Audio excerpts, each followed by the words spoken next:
Втората дисциплинска постапка за апелациониот судија Енвер Беџети во судскиот совет резултираше со разрешување. Кривичната против него и екс вице-премиерот Групи се уште е во предистрага.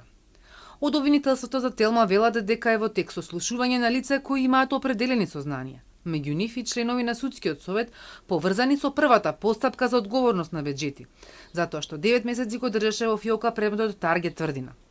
Тогаш судски го казни парично, 6 месеци пониска плата.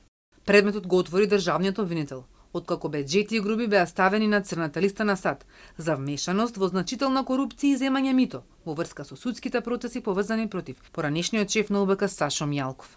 Досега обвинителството ја анализираше документацијата од земена од судскиот совет, а беше вклучена и управата за финансиско разузнавање.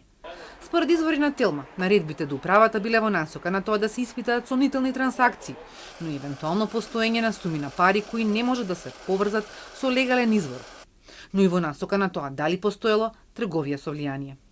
Алармот на црната листа допре до судскиот совет кој поведе нова постапка за одговорност на Беџети за нарушување на углед. Законскиот основ е потешка повреда на јавниот ред и мир и други посериозни форми на недолично однесување со која се нарушува угледот на судот и неговиот углед. По повеќе од 5 месеци, советот вчера го разреши Беџети со 9 гласа за и 1 против, дознава Телма. Тој има право на жалба, но до правосилност на одлуката тој нема повеќе да суди. Делот од предметот за прислушувањето, Таргет, каде меѓу обвинетите и Мјалков заглави во апелација. Па потоа, судиите одлучија да го укинат и да го вратат на почеток во кривичен. Во повторената постапка судењето ги фати и спорните измени на кривичниот законник па застаре.